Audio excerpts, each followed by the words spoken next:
I did a brief introduction with the group who is in Slack, but some of them are in Slack. So we've brought Rotimi in here today. Very interesting career path, background in actually tech sales, and then pivoting into recruiting and doing a lot of keynote speaking about all things related to recruitment strategies, diversity in recruiting. We're going to talk today about so many things. I want to hear about your career path. This group is going to have questions for you. And I will get us kicked off with a few starting questions just for the group though. As we're getting into this, please feel free to throw your questions into the chat or raise your hand or interrupt me. If I'm like about to ask a question and you want to jump in, just jump in. Please don't interrupt Rotimi, but interrupt me. It's fair game.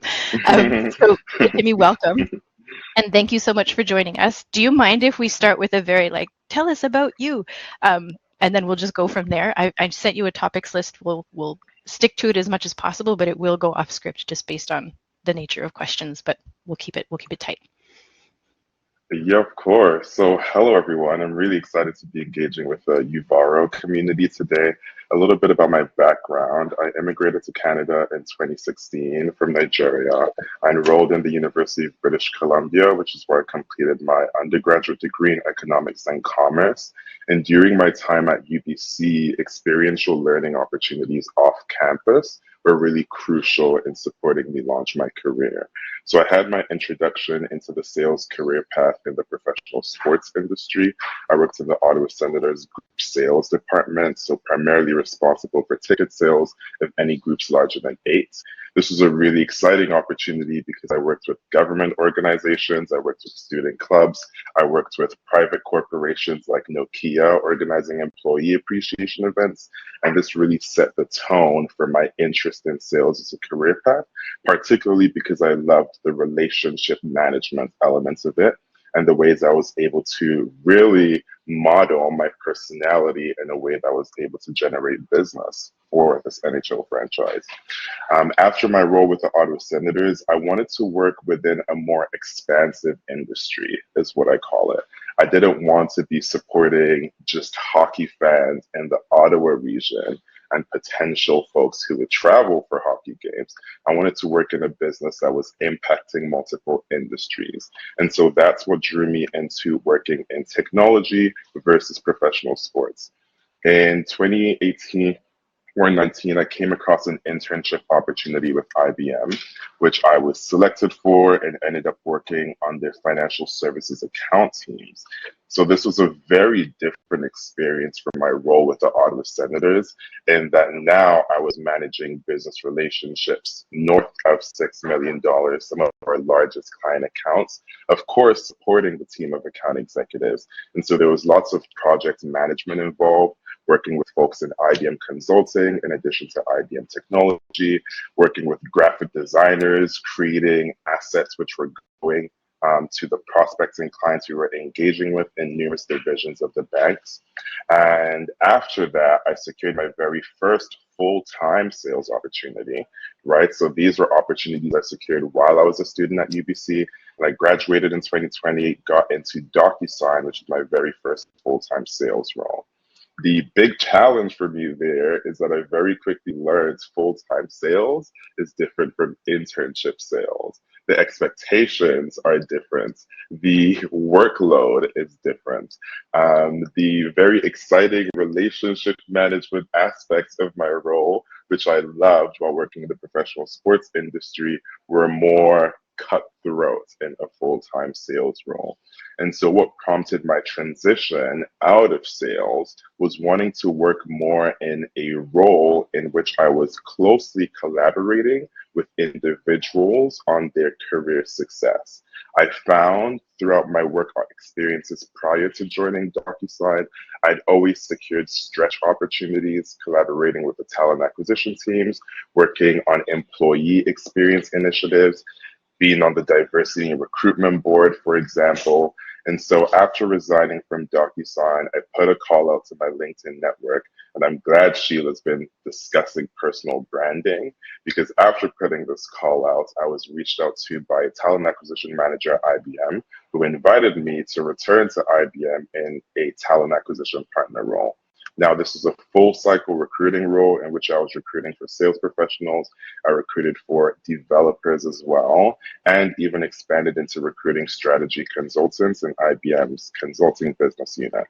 This now is what has launched the next stage of my career, which I'm currently in which, as Sheila mentioned, I speak a lot at innovation conferences, HR technology conferences, to businesses that are seeking guidance on how to improve both their candidate experience and their employee experience. So how do you effectively engage diverse talents in ways that educate them on why your organization is one that is uniquely positioned to support them on their career? How do you build out community networks within your organizations to support skilled immigrants in the workplace, to support women in the workplace, to support folks with neurodiverse abilities in the workplace? And that's what I do currently. What advice would you give for the group that it's maybe not as intuitive on the whole, sales being the job search process? You know, we're laying it out for the technical people as well, but it's not a thing that they do in their day-to-day, right? So what advice would you give them when it comes to creating a brand or a way of self-representing that they can get behind? Because we're not telling them to become influencers. We're not teaching them to like personal brand in that way. Yeah, and it's hard to get that first iteration out. So where would you have them start? Well, for one, it's important to become an expert in the fields that you're engaged in. So I would start by researching what are the most in-demand skills in the industry that you're looking to join. So if it's machine learning and the intersection of ML and AI in the industry you're looking to join, then how can you become a thought leader within that space? If it's within sales and what's new in town is leveraging generative AI to improve your productivity as a salesperson, right? That's a unique edge. So the reason I share that is because step one is making sure you have a solid understanding of the in-demand skills for the roles and the companies that you're looking to join.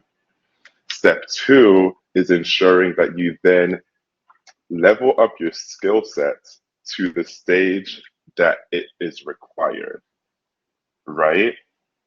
Step three is then sharing how you're developing your skills with your community at large. So I can share how this has worked in my context. I was working as a banking operations agent at the Royal Bank of Canada. And this is a role which didn't draw on a lot of my experiences and my ability to build relationships in the ways that I liked. There was a stretch opportunity which came up as a student partner, which allowed me to then organize professional development opportunities for the interns, social development and networking opportunities for the interns. And because I knew that was the space that I wanted to go into, really supporting with the employee experience, that is then what I focused on as I was building my brand and sharing with my network the quality of experiences that I'd gained. I'd share about my ability to support a dynamic employee experience, even while working in areas of the business which weren't directly tied to employee experience, right? And doing that frequently is then what prompted a talent acquisition manager 2 years after to reach out, because I then said, hey, I'm looking for roles in recruitment. I'm looking for roles in which I support the employee experience. I'm looking for roles which are tied to D&I in the workplace. And I already then had this trail of information that I had shared with my network, showing that I had credibility, and that is something that I truly was interested in. So I share that story because it is a consistent process of ensuring that the skills which you possess and which provide value to the employers, you are highlighting that to the employers consistently. When recruiters are screening your applications, they're going to take a look at your LinkedIn profile. And so if during the interview you speak about your incredible passion for clean energy and your incredible passion for sustainability, but they don't see that in your work experience, maybe they're able to see that in the brand that you've built because you share about the technologies that are driving sustainability that bring you excitement. And so I want you to see the things that you share, the brand and the message that you promote to your audience in certain ways with similar weight to the work experience that you have. And this is very, especially important for folks that are transitioning careers, right? So then you're again thinking about what are the transferable experiences from your work experience till date that the employers you're interested in joining might find value in. And that would be my response. When you think about Yeah, time allocation, and I know that you always have many things on the go. So even while you're building this personal brand, you're also doing contracts with people. So I know that this is like yeah. bifurcated in terms of focus. How would you recommend someone who's got full time to dedicate to their job search? How much time would you have them allocate to the personal brand versus the actual application conversations, that side of things? Do you have a framework you like to use, or maybe even just describe the breakdown of time? Yeah, I'll describe the breakdown less in terms of time, but more in terms of activity. So, for folks that are on the job hunt, in order to be focused, I typically recommend identifying 5 to 10 of your target employers. These are the jobs that you're going to then invest in really expanding your network within these 5 to 10 organizations, right? Once you've done that, and again, you're all sales professionals, so this is prospect mapping, right? I want to work at Uvaro, for example. I'm going to identify 3 professionals within the Uvaro network that I can build relationships with, see what problems I'm able to solve for each of those stakeholders. And I'm also going to do that for the other 8, 9, 5 organizations on this list. So that's one. This is more of the strategic job hunting focus, and you could call these your priority accounts, right? Now, in order to secure a job, we all are aware that you can't just apply to 5 organizations. You can't just apply to 10 organizations. You need to have a volume of applications that are going out on a recurring basis so that you're having interviews and better understanding how well you interview, so that you're getting feedback on your candidate profile, so that you're getting more information about the industry you're looking to join and where there might be skills gaps and how you're able to fill those gaps. And so where personal branding comes in, and this is where it's also very subjective to your capacity, you might only have the availability to record a 30-second to 1 minute video if video is a means that you provide. Maybe on your walk to the office every morning, you know that you're building relationships with small to medium business firms that are in the law industry. How about on that walk, you share a video or you record a video, my bad, for 30 seconds to a minute, sharing about the use cases of the technology that you're selling in the law industry, right? That's one video that you've released. So my recommendation in terms of time commitment, I find that this is typically seen as a barrier, i.e. we're very busy, we have full-time jobs, we have side hustles, we have families, we have personal obligations. See how content creation and personal branding is able to be embedded into some of these activities in more organic ways. You might enjoy snowboarding, you might enjoy skiing, you might enjoy going to parks. You can even tie in the things that you do for your well being to building out your personal brand. As a sales professional in the clean technology industry, managing your work life balance is very crucial. These are the top 3 ways that I ensure I come into work every morning with a clear mind, right? I've released posts in the past on meditation, which has absolutely nothing to do with my career, right? But it's very aligned to the ways that I take care of myself and show up as my best possible self for the audiences that I'm interacting with. And so understanding that there's a diversity of folks in the room with differing capacity to engage in activities like personal branding, I would say make it as accessible based on your unique situation. And then 2, as Sheila mentioned, understand that this is a process. I love this term, and I'm probably going to use it again. This is a process of building out a career insurance policy. The one thing that is going to last longer than any employment opportunity that you have is the brand that you've built. And so this isn't a process of, okay, I'm now a social media manager, so I need to think about the number of LinkedIn posts I'm going to release and which forms these are going to take. No, think about what is going to be most accessible for you in the long term, understanding your career goals. Who would you like to see the content that you're releasing? Right? Is it a recruiter? Is it a fellow sales professional who might have less experience than you and you feel like you're able to contribute to their sales development journey? Right? And so this is then also aligned with the pathways within sales that you're interested in going. You might want to have more skills development content for early career sales professionals. You might want to have more mindfulness and well-being content to even alert the organizations that you're interested in joining about why workplace culture matters to you and the ways that you can contribute to improving the workplace culture of organizations that you join. And so earlier we were discussing problems and solutions. Also think about values. What are the values that you possess and how can you promote your value system via the social media channels that you're involved in?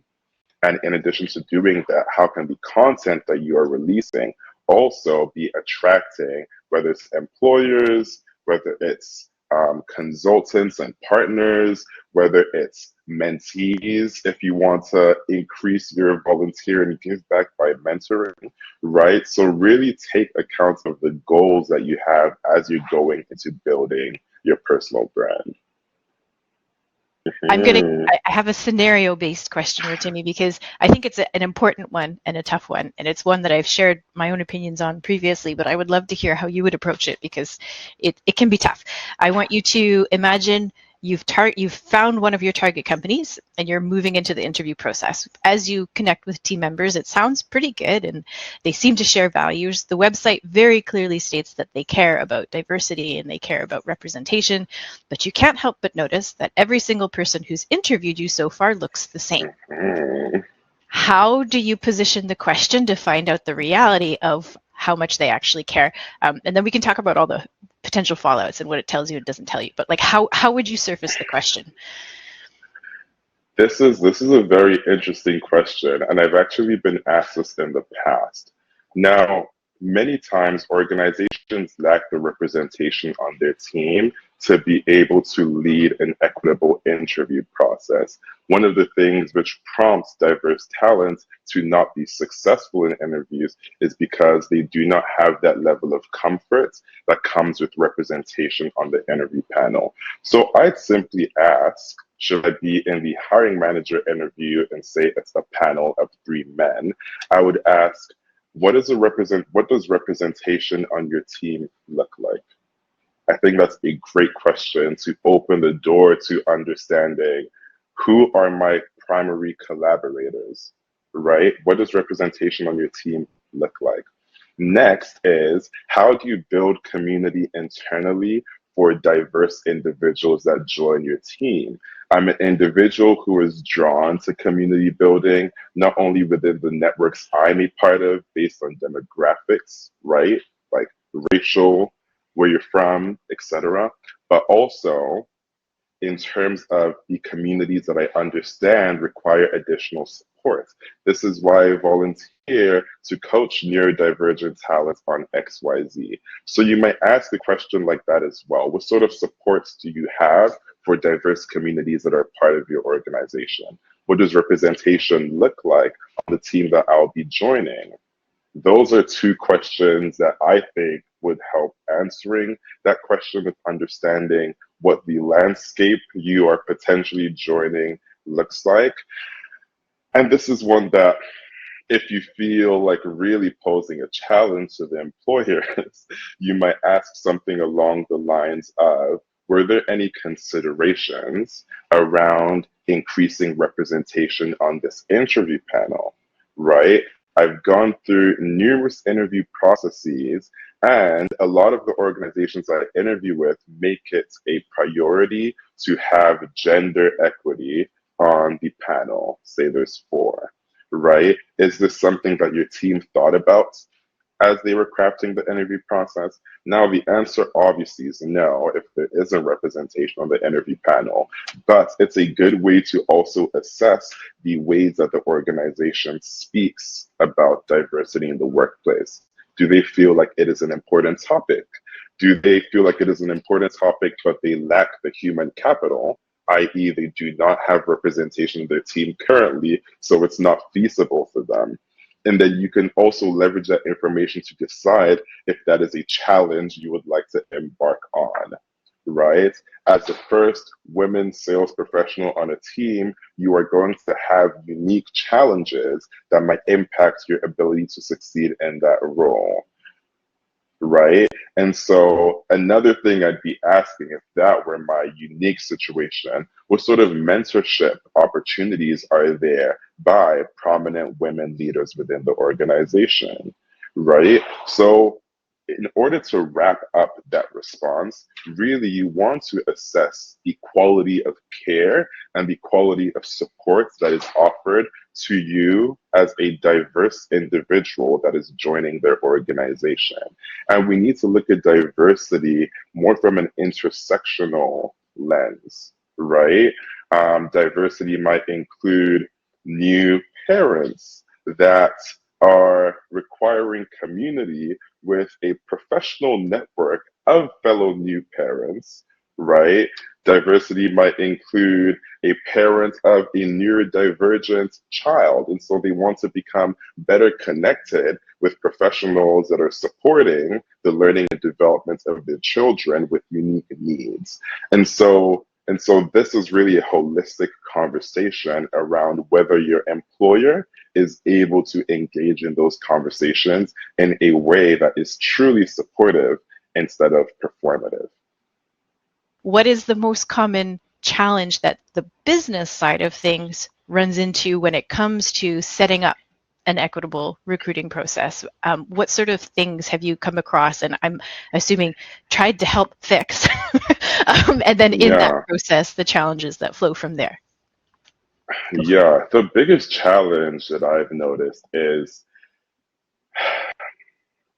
a sourcing methodology which is very much the same, i.e., we're recruiting for talent on LinkedIn, and this is the sole platform that we use. So, for example, when working at DocuSign on their DI and recruitment board, we think, okay, if we'd like to increase representation of Indigenous talent within our workforce, there's Indigenous communities which lack access to the internet.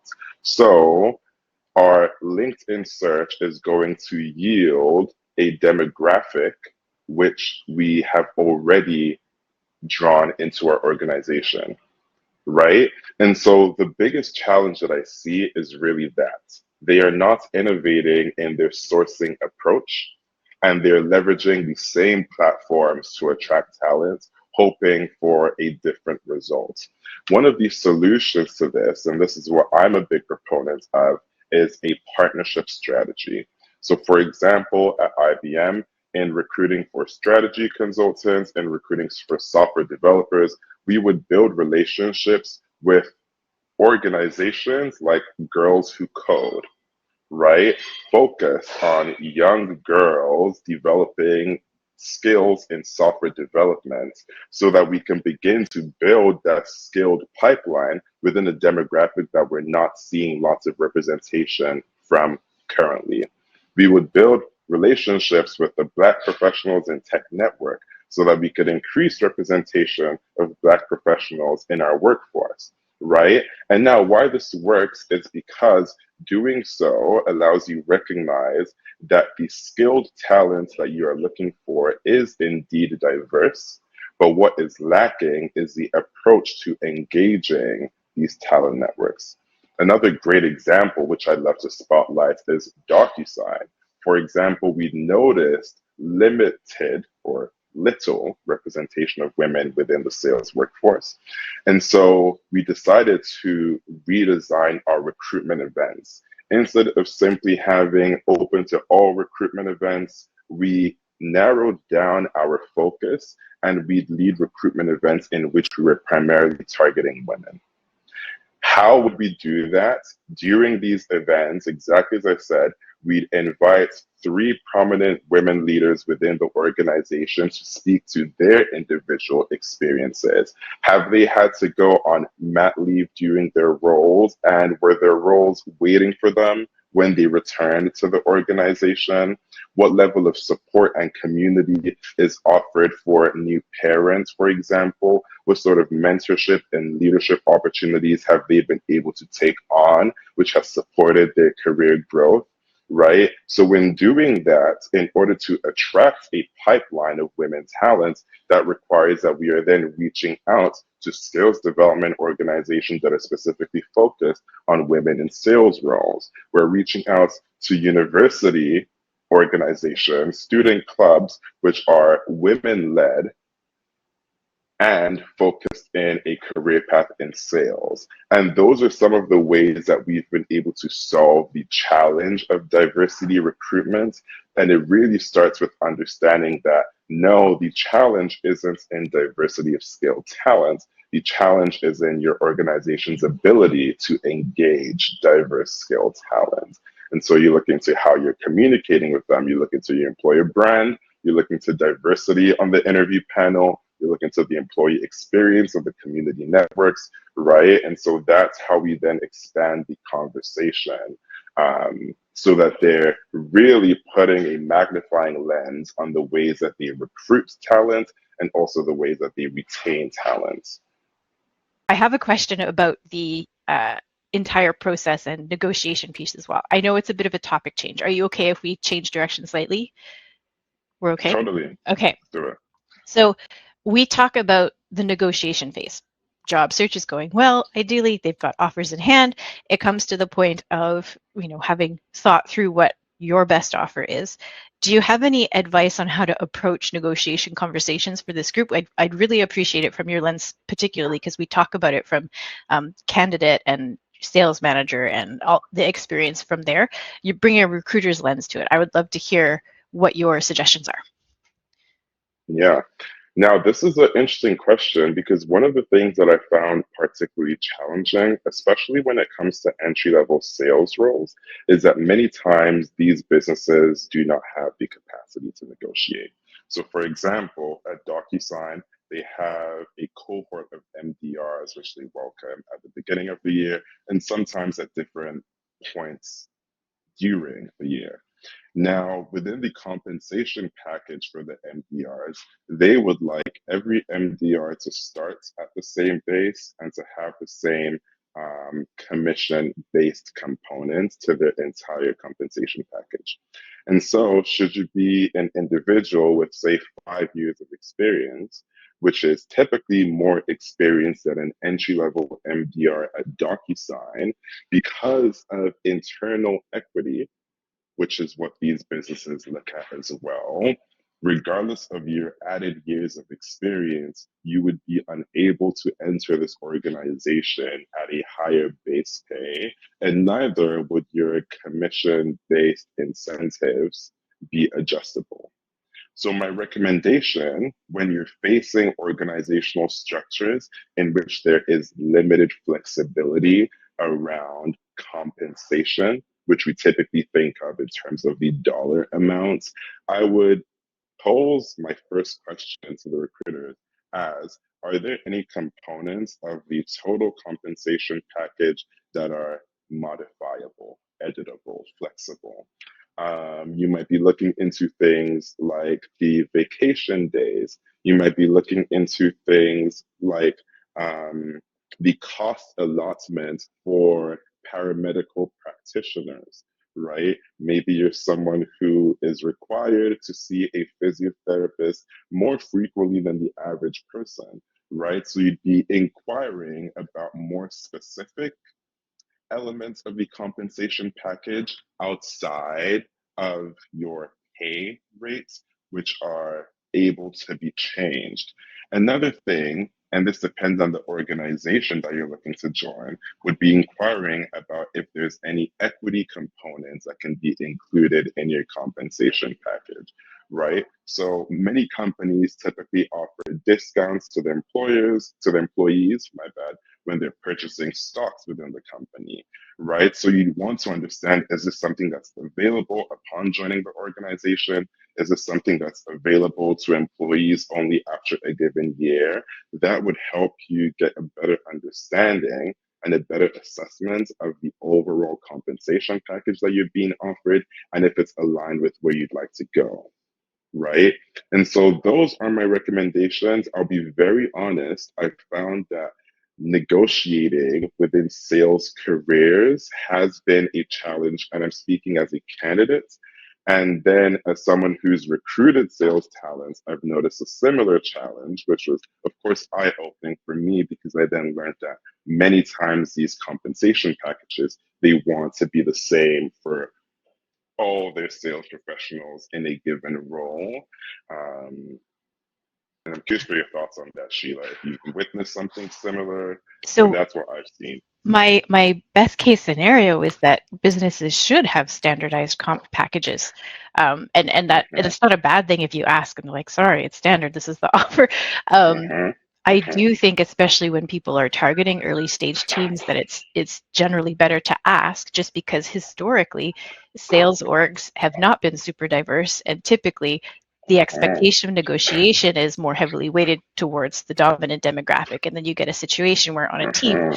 just for being minority or female or whatever, it's you're getting paid less Hmm. to do the same job, and that like that just Hmm. breaks my brain in all kinds of different ways. So Hmm. I always recommend asking with the reality that if you've got a company that's standardized, that's a good sign anyway. Um, Hmm. so I just caught the time. There was a feedback loop that you were going to share. I have one more question for you, Rotimi, but I wanted to pause, make sure we Indeed. have time to share your collection of, which I think is great. I love that you're doing that. Do you need to screen share to show it, or is it a link? Yes, so what I will do is share my screen, and just for additional information, this is actually my first time using this QR code, but I'm focused on gathering feedback from all of my speaking engagements from the audience around whether or not it was a valuable session. And so the feedback code goes through a couple of things, whether it's impactful, whether it's engaging, whether the tips that I'm sharing are actionable. It goes into questions around if you hire for speaking engagements, which typically isn't relevant for certain audiences. I don't think it will be for this one. But another valuable component is in the written piece. So if there's any bits of advice which I've shared that have been valuable, if there's any elements of my responses which you might like further clarification on, this is a great forum because I'd also be able to get in touch with you if need be, and you wanted to have an additional conversation around some of the tips that I've shared.